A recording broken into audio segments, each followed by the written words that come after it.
पांचों पांडव एवं द्रौपदी जंगल में छुपने का स्थान ढूंढ रहे थे। अचानक भीम की नजर महल पर पड़ी और वो आकर्षित हो गया। भीम युधिष्ठिर से बोला, भैया मुझे महल देखना है। भाई ने कहा, जाओ। भीम महल के द्वार पर पहुंचा। वहां शनिदेव दरबान के रूप में खड़े थे।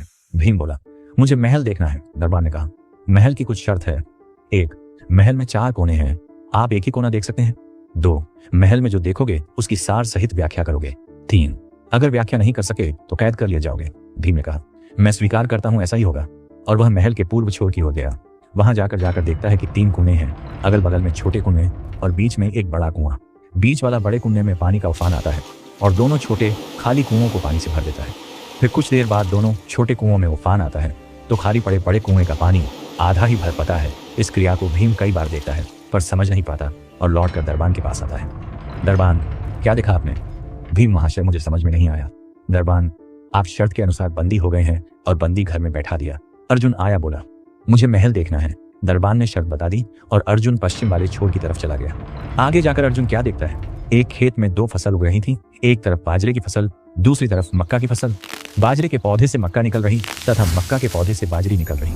अजीब लगा, कुछ समझ नहीं आया, वापस द्वार पर आ गया। दरबान ने पूछा, क्या देखा? अर्जुन बोला, महाशय सब कुछ देखा पर बाजरा और मक्का की बात समझ में नहीं आई। दरबान ने कहा, शर्त के अनुसार आप बंदी हैं।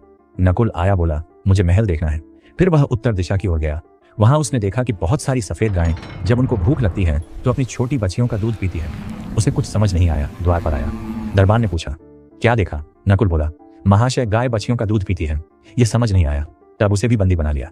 सहदेव आया, बोला, मुझे महल देखना है और वह दक्षिण दिशा की ओर गया। अंतिम कोना देखने के लिए क्या देखता है? वहां पर एक सोने की बड़ी शिला एक चांदी के सिक्के पर टिकी हुई डगमग डोले पर गिरती नहीं है। वह वापस द्वार पर आ गया और बोला, सोने की शिला की बात समझ में नहीं आई। तब वह भी बंदी हो गया। चारों भाई बहुत देर से नहीं आए। तब युधिष्ठिर को चिंता हुई।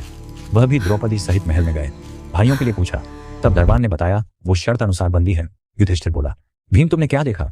भीम ने कुंवारी के बारे में बताया। तब युधिष्ठिर ने कहा, यह कलयुग में होने वाला है। एक बाप 2 बेटों का पेट तो भर देगा, परंतु 2 बेटे मिलकर एक बाप का पेट नहीं भर पाएंगे। भीम को छोड़ दिया। अर्जुन से पूछा, तुमने क्या देखा? उसने फसल के बारे में बताया। युधिष्ठिर ने कहा, यह भी कलयुग में होने वाला है। वंश परिवर्तन अर्थात ब्राह्मण के घर शूद्र की लड़की और शूद्र के घर बनिया की लड़की ब्याही जाएंगी। अर्जुन भी छूट गया। नकुल से पूछा, तुमने क्या देखा? तब उसने गाय का वृतांत बताया। तब युधिष्ठिर ने कहा, कलयुग में माताएं अपनी बेटियों के घर में पलेंगी, बेटी का दाना खाएंगी और बेटे सेवा नहीं करेंगे। तब नकुल भी छूट गया। सहदेव से पूछा, तुमने क्या देखा? उसने सोने की शिला का वृतांत बताया।